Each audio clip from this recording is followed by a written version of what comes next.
So the interesting quarterback situation in the NFL that continues to get worse and worse, seemingly. We talked about the Derek Carr, John Gruden working together in New Orleans. Well, Derek Carr's former team, the Las Vegas Raiders, apparently this injury to Jimmy Garoppolo looks to be worse than what a lot of people initially thought. So did Aunt Liz and Uncle Frank visit Jimmy Garoppolo? Is that what happened here? He got a little Liz Frank, and now there's some question about whether or not he's going to be ready for week 1 after this surgery. I mean, we do have a Liz Frank insider, somebody with intimate knowledge of the injury, Brady Quinn. How the hell is this prognosis going for Jimmy Garoppolo to be ready first week of the season? Well, I think now that we know the type of injury that it is, you've got a little better idea into a number of things, because there was a question as to like, why didn't he get the surgery sooner? And granted, this is back in 2009 when I first suffered my Liz Frank injury, but there was a thought that you could try to let it heal naturally. And when we're talking about a Liz Frank, we're talking about the midpoint of your foot. All right, you have these little bones called metatarsals, and there's all these little joints and bones in that portion of your foot. And what happens is there's a ligament that runs across your midfoot. It connects all your metatarsals, or what you probably look at as your toes, the toe bones, connects them all together. And what happens is when you hurt and have a Liz Frank injury, or basically hurt your midfoot, a lot of times you end up fracturing some of those metatarsals in the midpoint of your foot, and in doing so, you end up damaging that Liz Frank ligament. Some people pronounce it Liz Frank, by the way. But the point is it's a really tricky injury to recover from. Most people try to obviously to avoid surgery at all costs. However, as time has worn on with athletes, most have figured out that it's probably best to be able to what's called fuse that joint to be able to make it stable. And so what they do is they take these kind of metal staple looking things and they will drive them into your bones, and they will allow the bones to heal over, which create a mass, right? Like a massive, just kind of stable bone almost in your midfoot. Now you lose mobility and flexibility. It changes how you walk and you run. But it takes away the pain, and it creates stability in that midfoot that you didn't have before. And that's usually the route most people go, especially for athletes. Now, you can have it even more invasive where you get some screws put in and a plate to help stabilize it. But there's been modern advances that have actually helped improve this, so it's not quite as invasive as that is. But most, if you're trying to avoid surgery, you'd cast it, hope that the bone heals properly, and then you transition to a walking boot to some crutches. You try to kind of move around a little bit and hope that works. But oftentimes it's not the best way to go about treating it, because you end up in a situation like Jimmy Garoppolo, where it's now the end of May. You've signed a contract, but you had to get surgery after signing this and having a waiver put in at it and all this stuff. So it leads me to this. When I had the surgery, and I didn't get it until after I was done playing, and in part because I was never in a position at the mid and end points of my career to be able to have a team say, we're willing to give you, 60-some million, I think, in guarantees is what was initially reported, where you could go try to get a contract like that and then be able to have a surgery, and they'd be willing to let you see that through.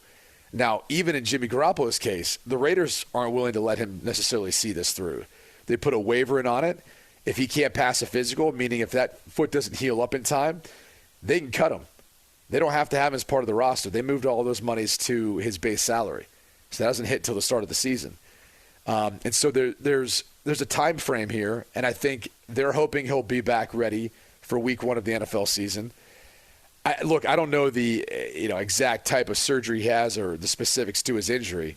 It took me a year before I can honestly tell you I was feeling like closer to normal. I mean, it's a new normal, but pain-free, not dealing with stuff. We're at the end of May, and I don't know the exact date of the surgery. I would say it's going to be really, really hard for him to be feeling 100% by the beginning of the football season. It just is. I don't care what rehab and everything else he does. it's going to be really hard to deal with still some pain from the surgery if he had anything close or similar to what I had. I don't know how it's possible, and I don't know how the Raiders find themselves in this spot. So if he's not ready to go, it's Jared Stidham then, right? Brian Hoyer's there as well. Brian Hoyer. Who you guys think? I think the odds are probably maybe they have Hoyer to get him through some. I mean, the other thing we'll say is some offshore books have Tom Brady, at least last time I looked, as a 2-1 favorite.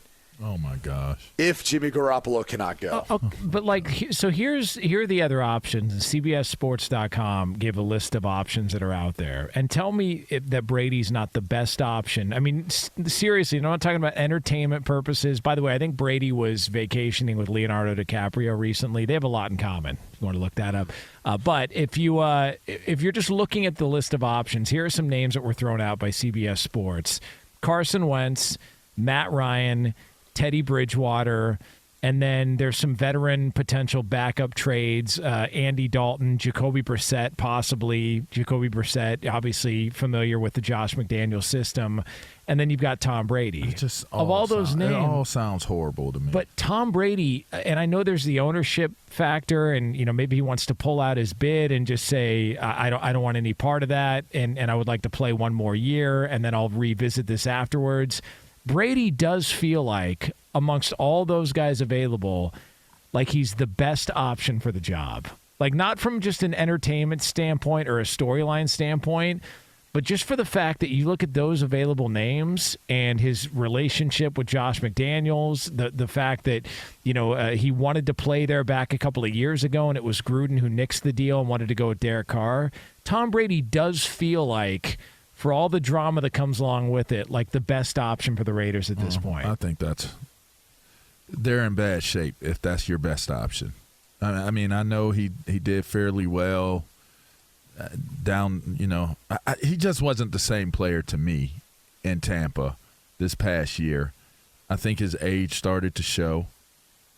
And I don't know that that's the best. He's the best. Like, if he's their best option, then I don't know how good this is going to go. And at what point do we look at Tom Brady and be like, come on, Tom, like, now it's time, bro.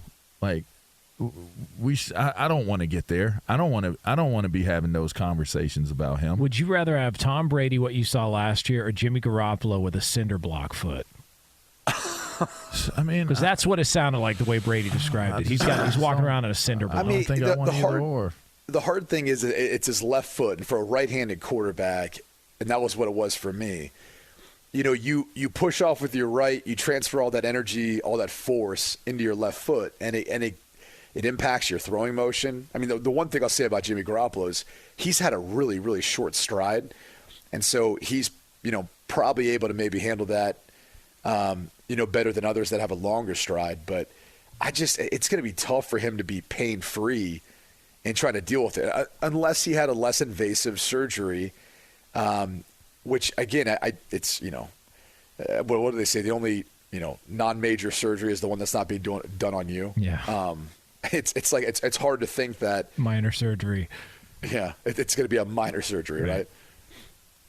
I don't know, man. I look at it and I go, and the fact that the Raiders can get out of this, if he's not able to play a game, they can get out of this whole deal. And if he had the surgery in March. So it makes sense for the Raiders. Like, you've pointed that out. Does it make sense for Tom Brady?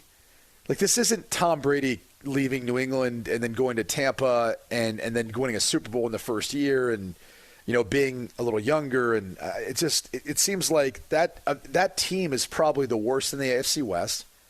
Maybe Raiders fans wouldn't agree, but I think if you look at outside of Devontae Adams and Max Crosby, some of the other pieces, they're probably not the favorite or anywhere close to win the AFC West. Yeah, the bottom of the barrel. Yeah.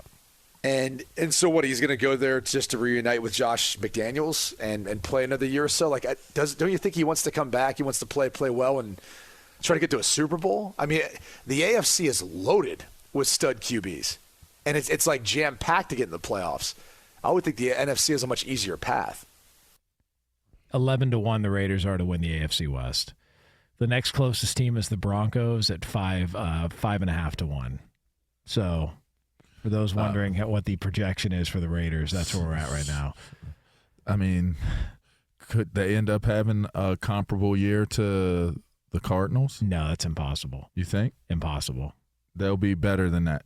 Like they could have everybody get a Liz Frank surgery. Why do you keep still be hammering better the than Cardinals? Arizona. What do you have against Arizona, man? Who knows? Maybe I'm trying to reverse jinx. I'm trying to bet the over on wins, and I just figure if I speak it into existence, that's what's going to happen. All right, Q, I'll ask the question to you. Do you think that the Raiders have a better season wins-wise than the Cardinals?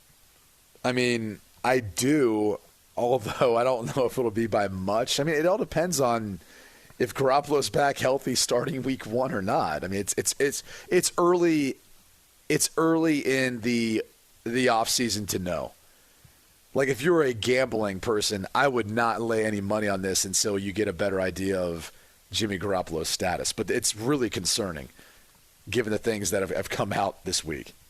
Yeah, see, I think the way things are unfolding in Las Vegas, I don't see them being any. In fact, if we're looking at it with a critical eye, and also I had to start to interrupt. Jared Stidham, we said the name earlier. He's now actually in Denver.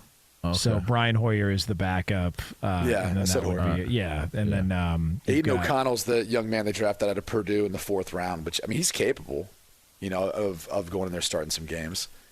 But you love the Stidham thing. The Stidham one was the interesting move where they traded. Did they trade for him or they signed him? They signed him as a free agent. Signed him. And that was more of the speculation. It was like, wait a second, like Peyton's coming in there and signing one of his guys. You're like, well, where was Peyton and Stidham ever together?